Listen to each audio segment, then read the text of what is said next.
We do. Definitely. And I was wondering if we do we just turn in the questions we got wrong and we correct it, or do we just redo the whole thing?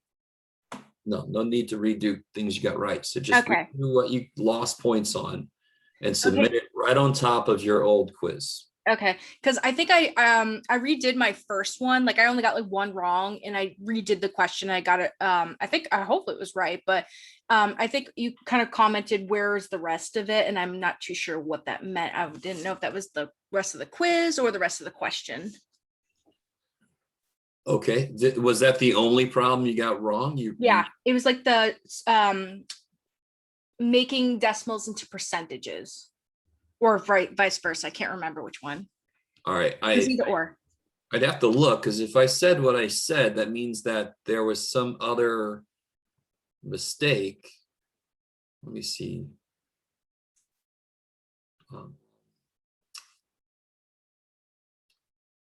The rest. Oh, let's see. All right, let's see what's going on here. Oh yeah, I mean, yeah, there were definitely other problems you lost points on. Do you see what I mean? Oh, really?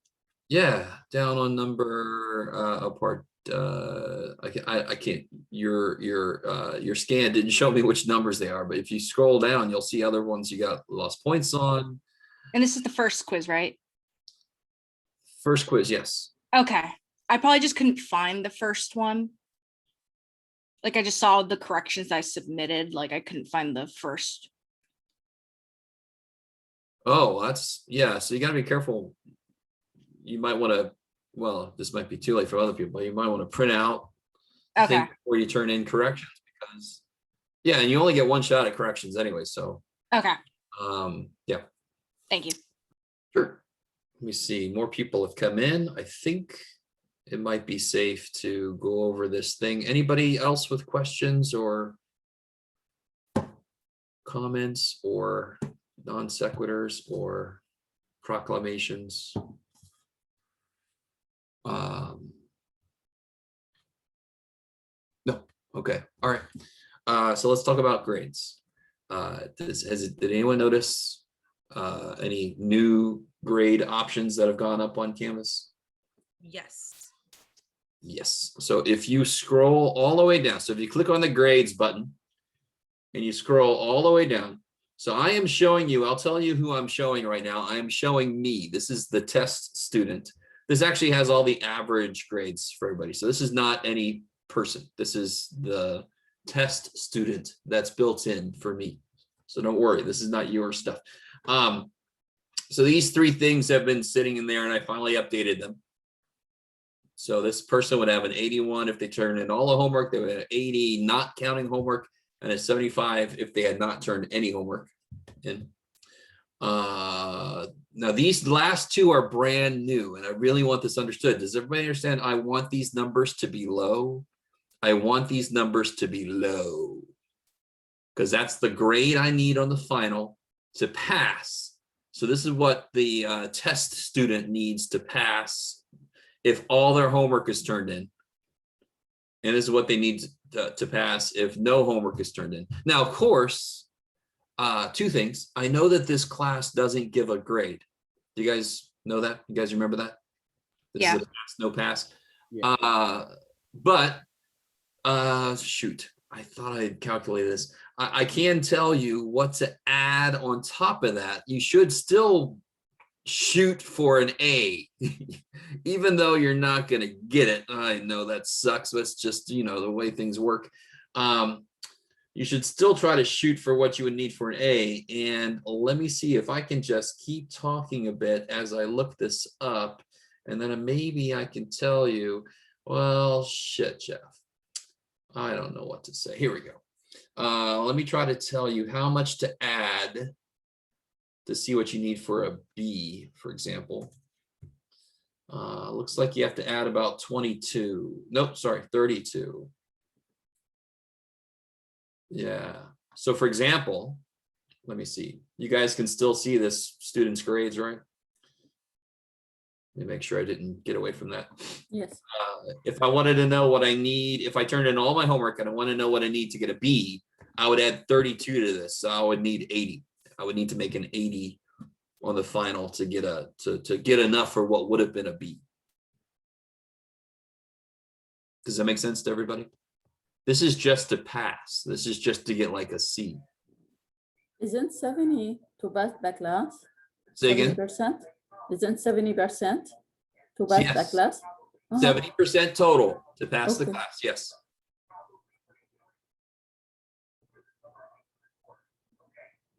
I didn't until now. I don't know. If I try to add we have 48 in our hand, and I'm wanna the rest to 100.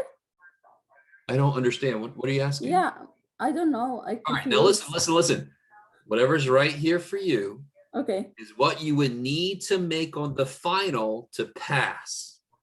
Oh, okay. The better your grade is now, the lower this grade goes. If I was kicking like a 99, I might need to make a 7 on the final to pass. Does that make sense? Okay. Yeah. Yeah. Now You want this to be low. Now, if I want to see what would I need to make if I wanted to earn enough to get a B, if this was a class that I got a grade in, I want to see what would I need to get like an official B. I would add 32 to these Okay. grades to see what I need to make a B. So if I had turned in no homework, I'd have to make a 90 on the final to make enough for a B. If I'm this student here, does everybody see that? So this is kind of your minimum target for the final exam. Some of you guys, this will take away some of the pressure. You just need to pass to get what you need for this course. I would hope you would strive for more, but maybe this will alleviate some stress. Some of you guys, this will increase your stress, because if you are currently failing, then what you need on the final is going to go whoop. Now, if you are currently failing, if this number is higher than you want it to be, correct stuff. If you haven't corrected, especially the midterm, if you haven't corrected the midterm yet, do it. That is the highest weighted single thing. If there's any quizzes you haven't corrected, do it. The beautiful thing is that'll lift your grade and it will get you ready for the final simultaneously. All right. It's amazing how much sense it all makes. All right. Sorry. So, I mean, if you don't like where you currently sit, there are things you could do. If you have corrected every damn last thing there was to correct, and you've done every bit of homework and you're still not where you want to be, then get really ready for that final so you can kick its ass. Okay. Any questions about the grade stuff? Oh, let me make this all about me. I always forget to do that now. All about me. Anybody? You guys all good? Any questions? Grades? Any leftover questions from the quiz? Any leftover questions from homework? So yeah, I have a question on the quiz. I got lost on question 6 on the quiz. All right, let me see.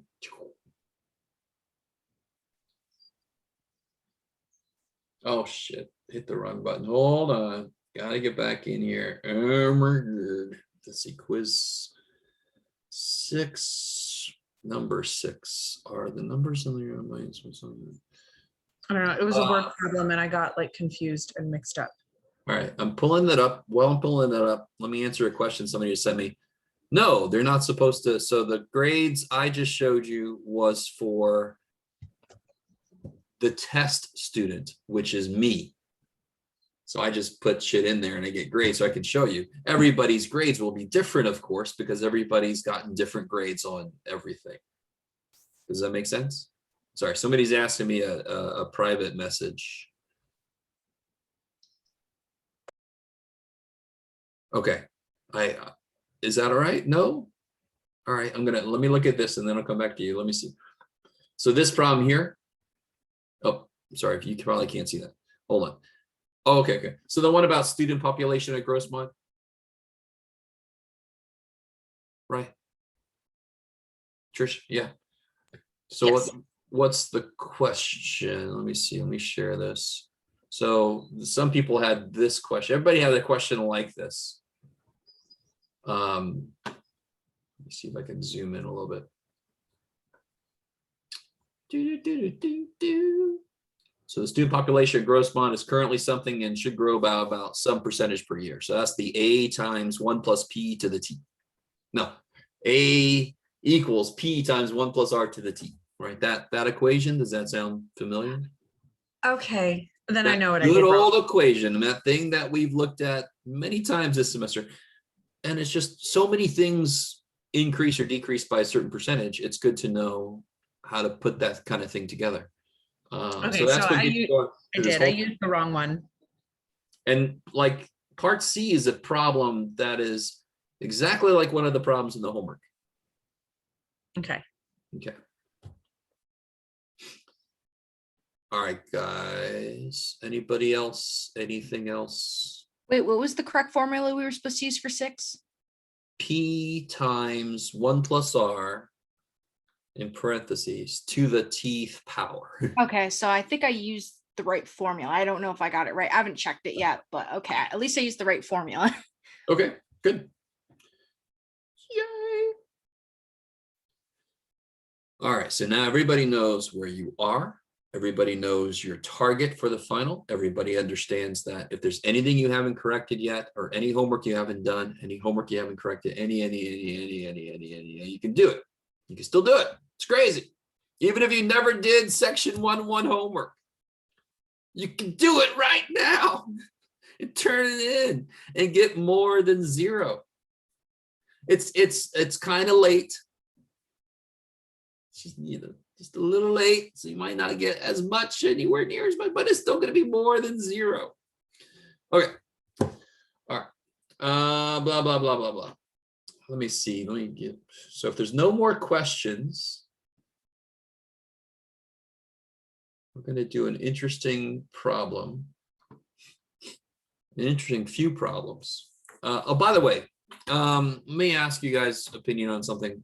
Well, I guess so my plan was to finish up chapter 4 today and tomorrow, and then Wednesday and Thursday will be review for the final.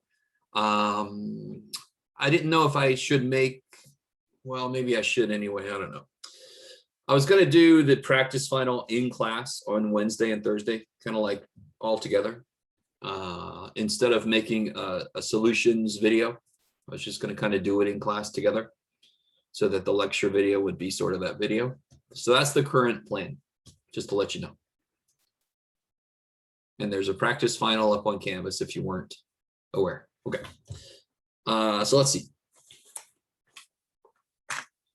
Oh God, I thought I straightened up. I guess I did. All right, hold on. Come here. Gotta plug in my stuff. Okay, come here. So we're gonna do some funky little problems in section 4.9.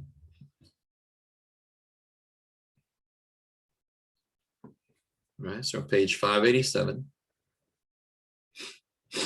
This is kind of a neat problem. This should sound maybe familiar, or at least you could kind of relate to this problem in some way. Let me make sure I got the right. Yes, I do. Okay. A trendy nightclub has a $10 cover charge and gets 540 patrons on an average night. After surveying customers, they're able to estimate that for each additional dollar they add, they'll lose 20 people. Now, does that make sense on its face? If they charge a higher cover charge, maybe less people will go, especially if other nightclubs nearby don't increase their cover charge. Are you guys with me? Is this an oversimplification of reality? Well, yes.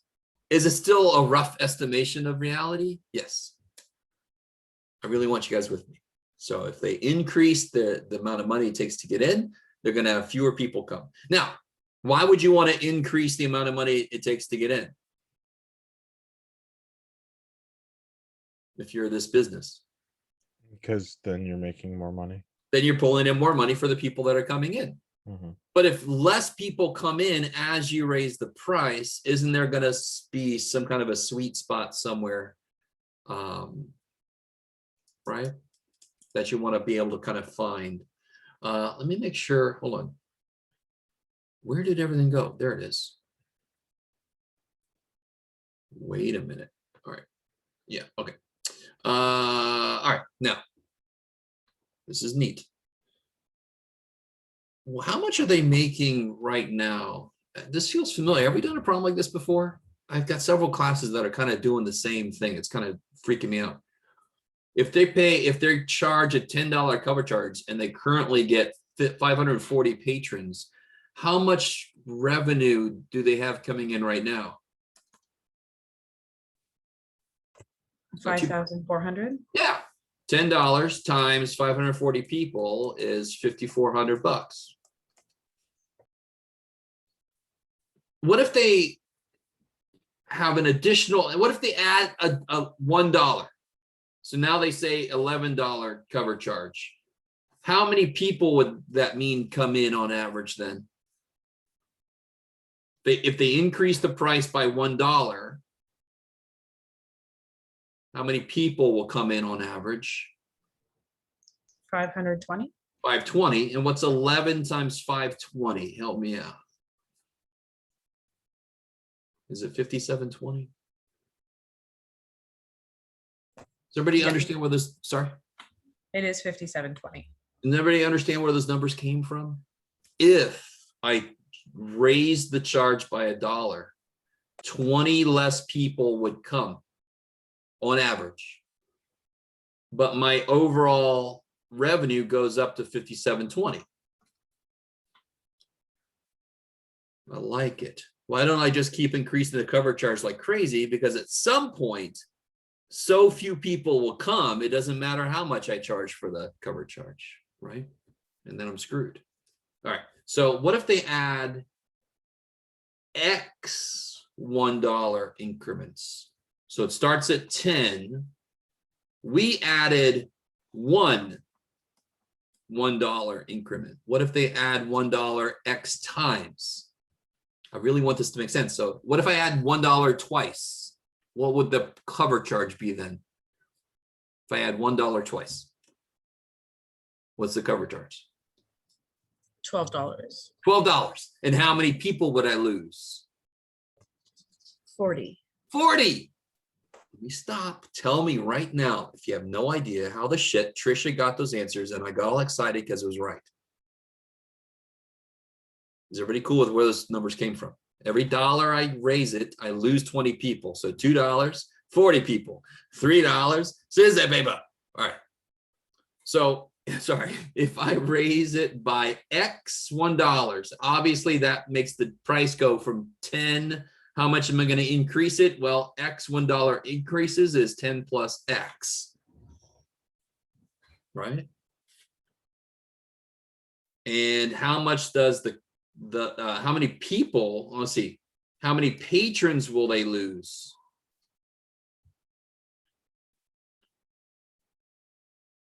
If I increase it by X, if by $1 X times. 20x. 20X, I love it. If I increase the price by $1, I lose 20 people. I increase the price by $1 twice, I lose 20 times 2. 3, 20. All right, so if I increase it by X dollars, I'm gonna lose 20X people. So how many total people would I expect on average then? If I lose 20X, how many were coming at the beginning? 540 minus 20x. All right, good. Please let me know if you have no idea where these are coming from, because you're going to have a problem pretty much exactly like this in the homework.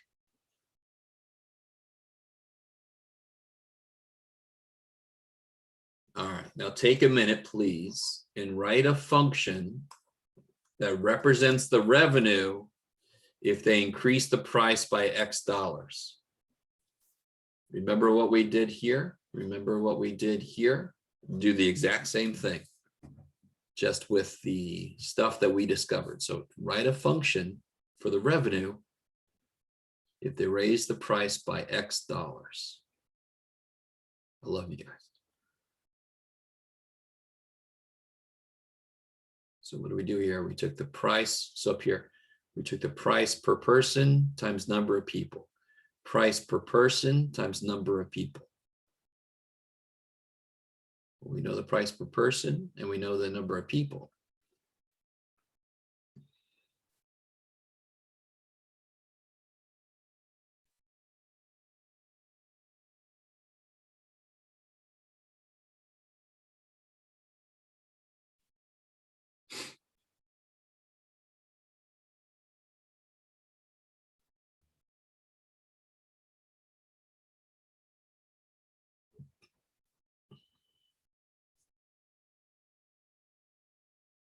All right, who's got that?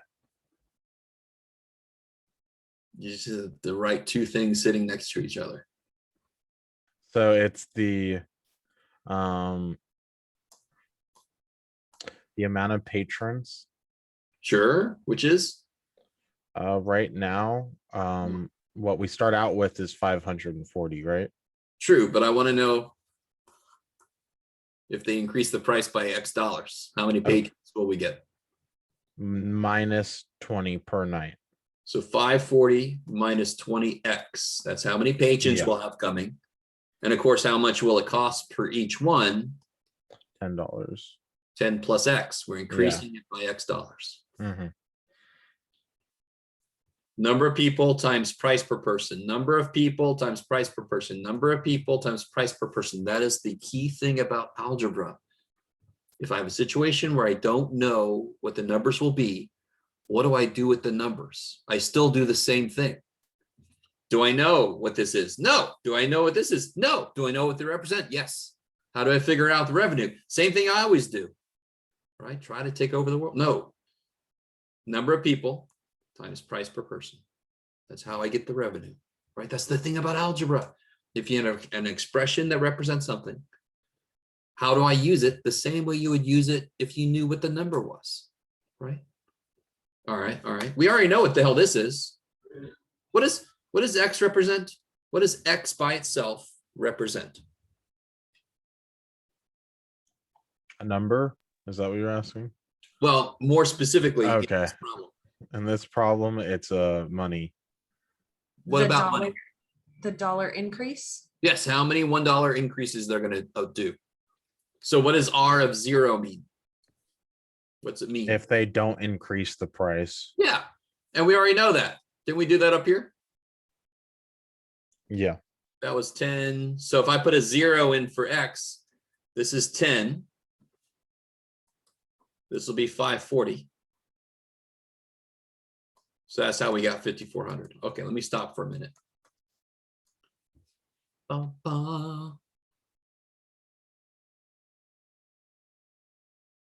All right, now let me see what you guys. All right, I got a question. yes, Would it work the same way if you did the 10x first and then the 540 minus the negative 20x? of course. So if you did 10 plus X times 540 minus 1, it's the same thing, because what's 2 times 8? Is it different from 8 times 2? Yeah. The order for multiplication, that's the same level. So PEMDAS says, I don't give a shit which way you multiply things, right? I like it. That's why if somebody tells me what's 2 times 6 times 5, I'm going to do 2 times 5 first, because that's 10 times 6 is 60. Easy. I'm going to do it the order that makes it the easiest. Yeah. So in this case, no order is easier, but it doesn't matter what order you put it in. All right, Jeff. Now, let me see if I can push this. They might be going in this direction. I don't know. Let me clear some shit away here. All right. Look at, let me see. Somebody trying to talk? No. Look at this. What would make this 0? What would make this piece 0 if X was what? Minus 10. Negative 10. Yeah, if X is negative 10, then the revenue is 0. Why does that make sense? What does that mean if X is negative 10? You could do it. What would it mean if X was negative 10? It would be free. It would be free to come in. Yeah. So of course they're not going to make any money. Come on here. Not on cover charge anyway. They're going to make some money on the friggin' overpriced drinks and diluted drinks. Right? Yeah, you know what I'm talking about. All right. So can somebody tell me, is there another X that is another value that makes the outcome 0? I'm pushing you guys a little bit. Where did I get -10 from? Didn't I just look at this and say, what makes that 0? And that's an easy thing to think about. So where's the other place that a value of X could come from that would make it 0? How many pieces are there to this thing? There's 4. Well, there's 2 really. Is this one, Yeah. this one, and there's this one. Can you guys figure out? You can do this. Can you figure out when this piece equals 0? How do you do that? Set up the equation that I just said, right? What Yeah. makes this 0? Don't say anything yet. What would make this piece 0? And let's figure out what that might mean.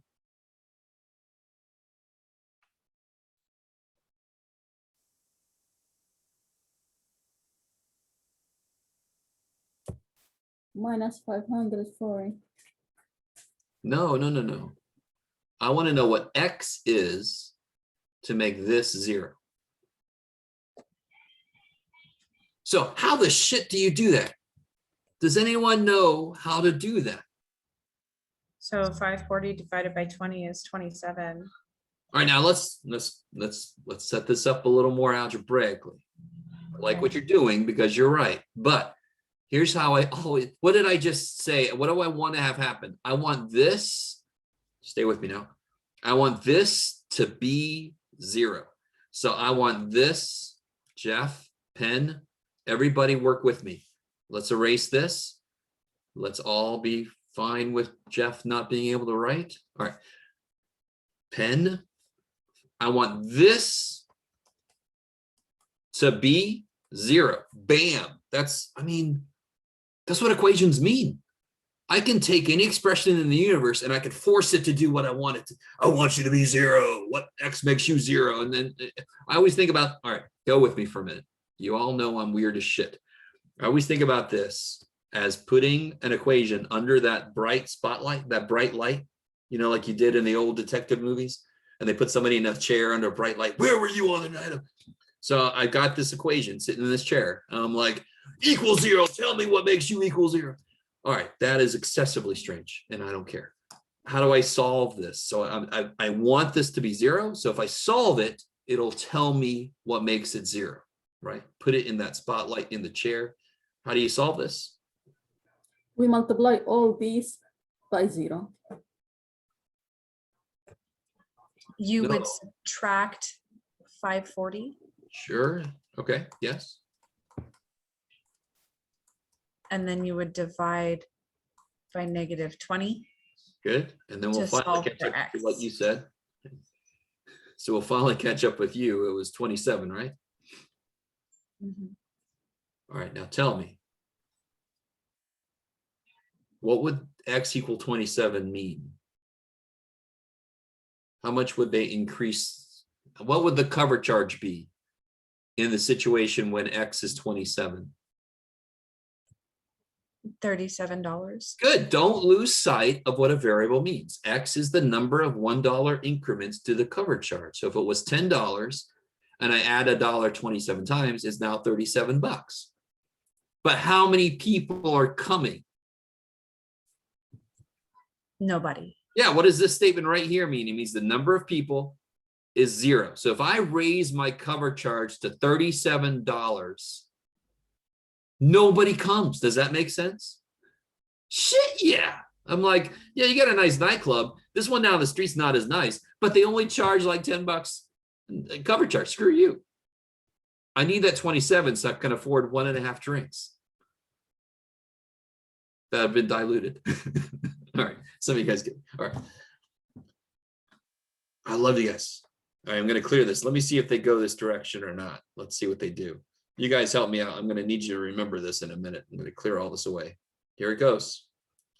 It's gone. Yeah, scene number 5 is exactly what we just did. We found the x-intercepts. We found when the revenue was 0. X-intercepts are when the output is 0. That's what we just did. X-intercepts are when the output is 0.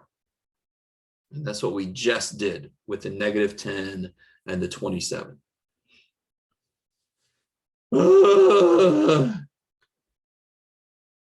Yeah, now I want to do number 6 a little better. I'm going to make a problem that does what their number 6 does. All right, because it's a really neat thing right here. So I'm going to create my own number 6. I'm going to create my own little problem here. This is kind of cool. Let's see if you guys can go with me on this or not. This is going to kind of lead us into the next section. All right, now this is kind of cool. Can somebody tell me, let's see, this is 3, let's say this is 5, so my scale sucks. That's okay, Jeff. All right, so here's this.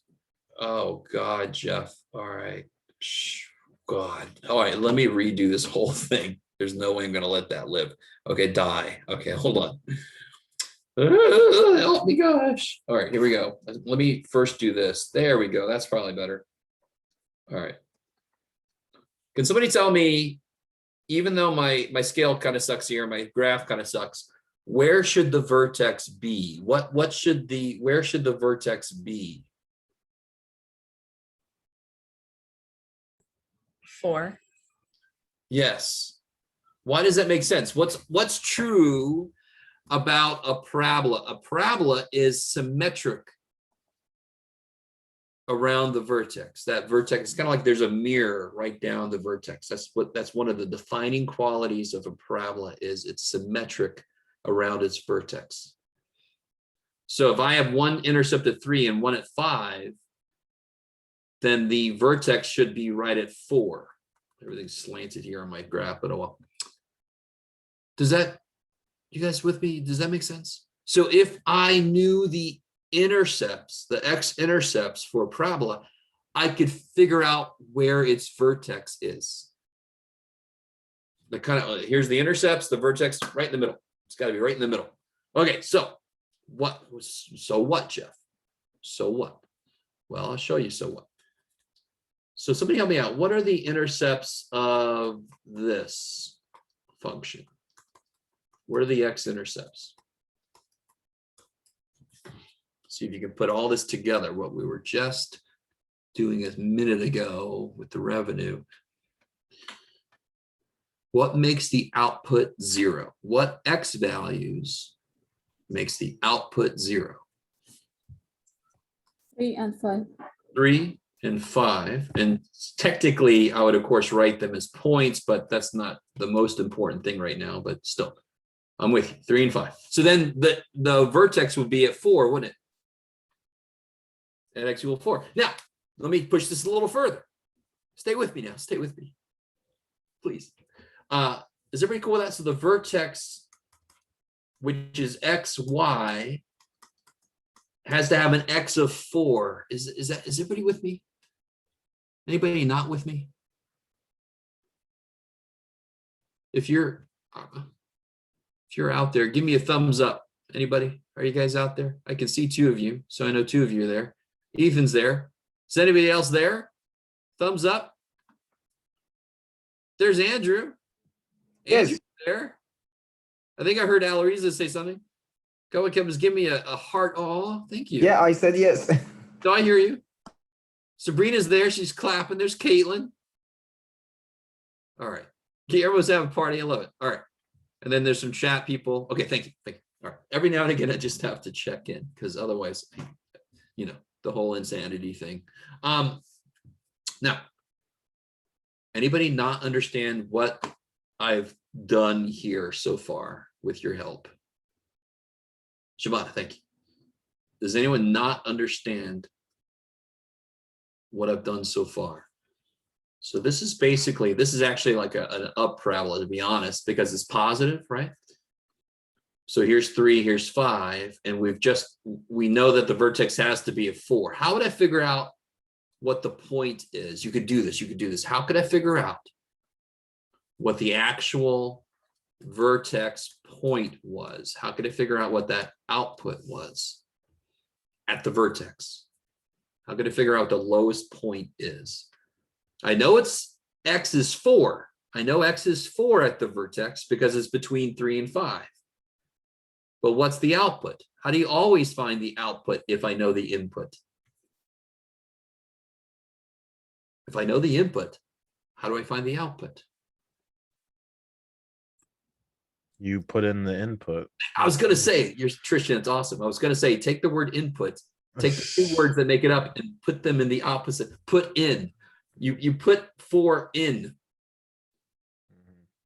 Put me in, coach. What happens if I put a 4 in? Let's see. I get 4 minus 3 times 4 minus 5. What is everybody cool with that, right? Just put a 4 in up there. Just put a 4 in. 1. It's -1. -1. So that would be -1.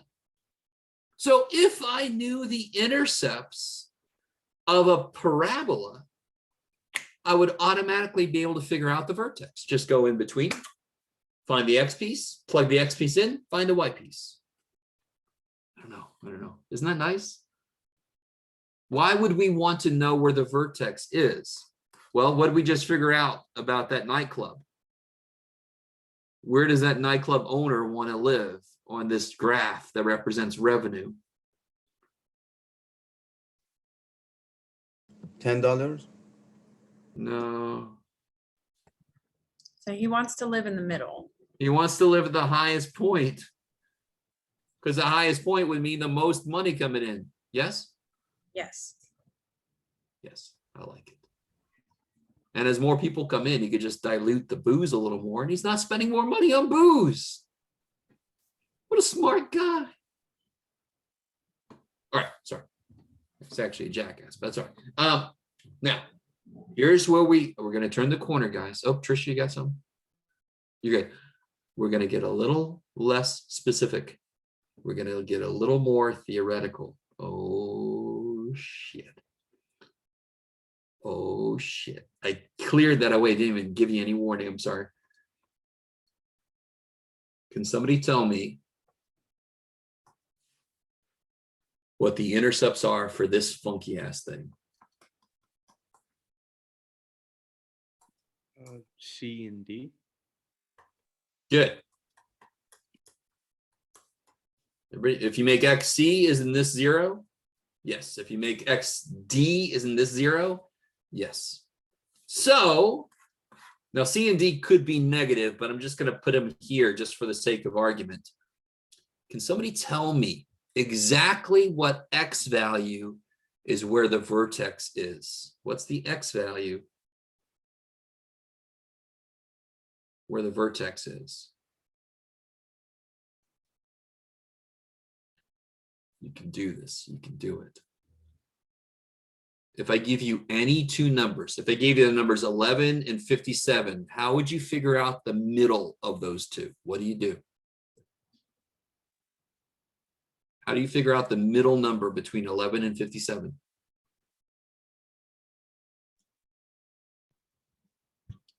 No, that's the average. I was going to say you add and then divide, but That's exactly it. oh, Divide, right? The average of 2 numbers is the number in the middle. That only kind of makes sense, right? If you do 11 plus 57 divided by 2, you get 34, if I'm not mistaken. Isn't 34 23 away from 11? Isn't 34 23 away from 57? Isn't 34 right in the middle? All right, so what are my 2 numbers? They're not 11 and 57. What are the 2 numbers I'm working with? C plus D over 2. Yeah. All right, Jeff, calm down. Sorry. All right. I don't know if you guys are still with me or not. Didn't we just do exactly what we did before? When I had 3 and 5, where was the vertex? 4, right in the middle. What's 3 plus 5? 8 divided by 2 is 4. All right, now stay now. Now, if you don't think we've gotten weird yet, here's where things get weird. Stay with me now. This is kind of cool. Oh shit. Let me see if I can bring you guys with me.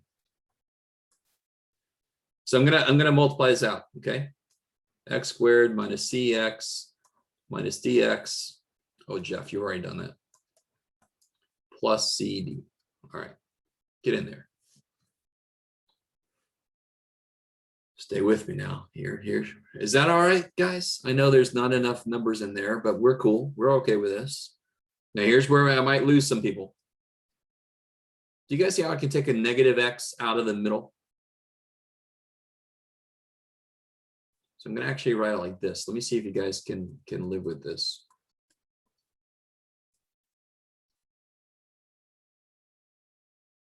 So if I pull a negative through, that's negative c, negative d, and then if I multiply an x through, isn't that negative cx minus dx? Don't I get the same thing back? Aren't these the same?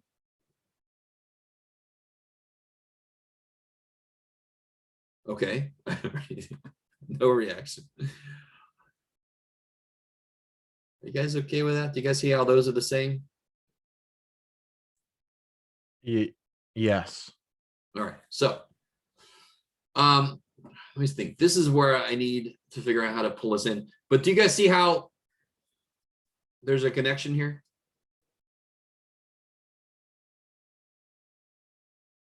I don't know if you guys are with me. There's a connection here. So the number in the middle, if I change the sign and divide by 2, it tells me where the vertex is. So let's see, for example, stay with me now, watch. Now go with me, go with me. All right. I'm going to pull all this together in a minute. I know this is a little bit loose still, don't worry. I want to show you what I'm talking about. So if I had this equation, x squared, you can do it, Jeff. What do you got? What do you got? Let's do that one. No, let's do,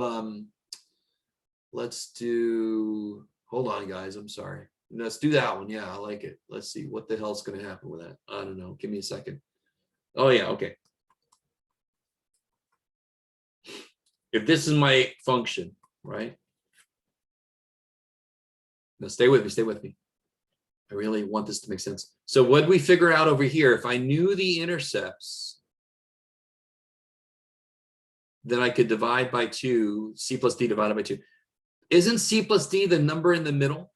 Negative c plus d is the number in the middle. So if I took negative that, all right, so again, stay with me, stay with me. C plus d divided by 2. Isn't the middle number c plus d, but it's negative? So when I just take the middle number, change the sign, make it the opposite of what it is, divided by 2, and what do I get here? What is that? 6. 6. I like it. Now, can somebody factor this for me?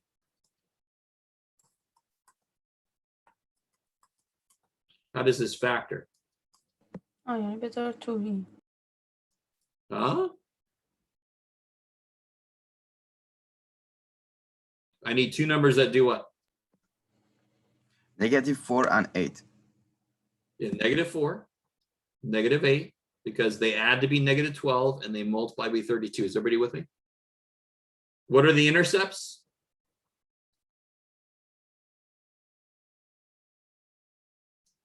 4 and 8. 4 and 8. What's right in between 4 and 8? 6. Freaking 6. No. Yes. No. Yes. No. All right, hold on. Hold on. Let me pull it all together. You ready? Let me pull it all together. Let me see. Can I handle this? Oh gosh. I don't know. Why do you need to keep that down there? I don't know, Jeff. I'm just gonna erase all this. You ready? Here it goes. It's all gonna go away. And you're like, please take it away, Jeff. Oh shit, hold on. All right, here we go. If I'm given, all right, I'm gonna introduce another letter here. If I'm given this, to find the vertex,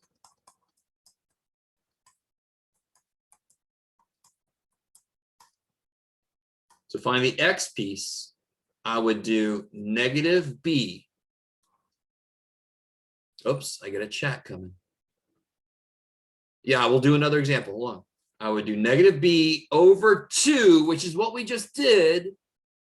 But do you see how I snuck in another thing here? Like there could be a number out front. I actually have to divide by that also in general. So this is how to find the x piece of the vertex. And then how would I find the y piece? I would just y equals, I would plug this in. Plug that in. So let's try a concrete example. What if I've got 3x squared minus, what do you got, Jeff? 18x. I don't know, man. Plus 2. I don't know. Let's find out what happens. So the shortcut, so I want to find the vertex. Vertex is a point, x, y. So the shortcut to find the vertex tells me to do this. And this is the form of any quadratic equation. Can somebody tell me what b is in my equation here? What's b? What's b in this equation? We know that this is the general form. What's b here? Negative 18. Negative 18. So this is negative. Get in there. Negative 18, right? Negative b. So negative 18 over twice. And what's a?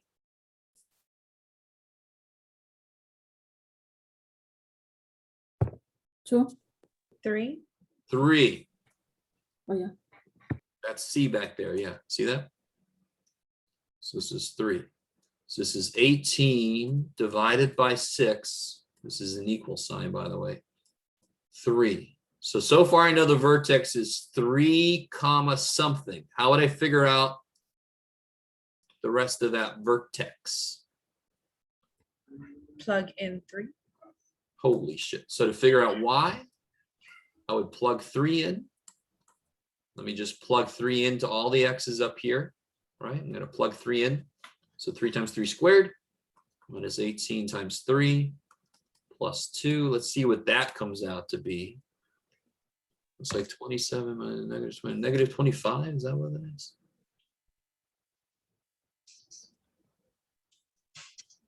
Oh, I think it's negative 25. You guys can help.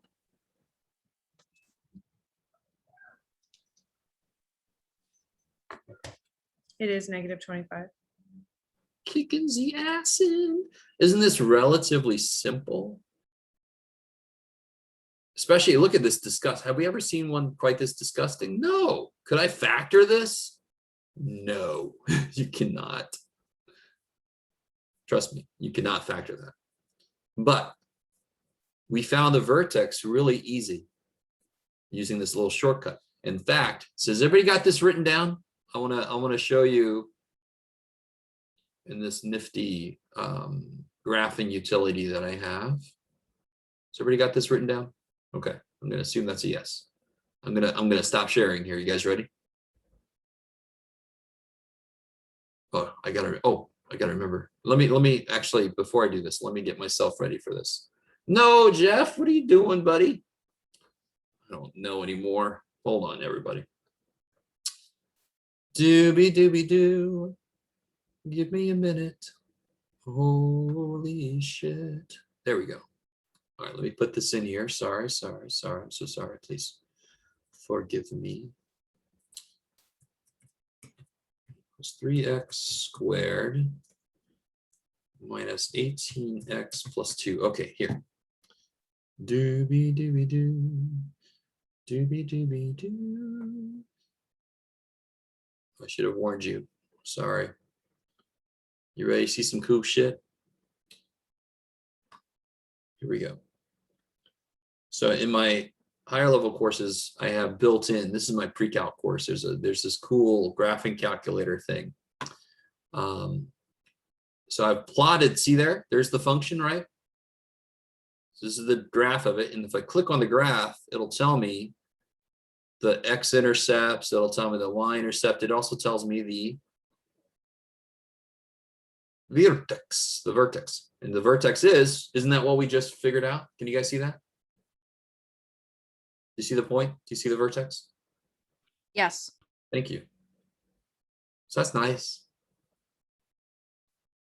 So if this was a cost function for a business, if this function represented the cost that it would that it would something with so the general cost. Where would they want to live on this function? When they want to live down here, where the cost was the least. Yes. So then you want to know how to get there. So whatever 3 represents, if 3 is the I don't even know, that's where you want to be. So if you can write an equation that represents profit, cost, revenue, whatever, you can then figure out, well, where's the best places on this graph and what would it take to get there? How many things do we have to sell? How many times do we have to increase the price? Whatever.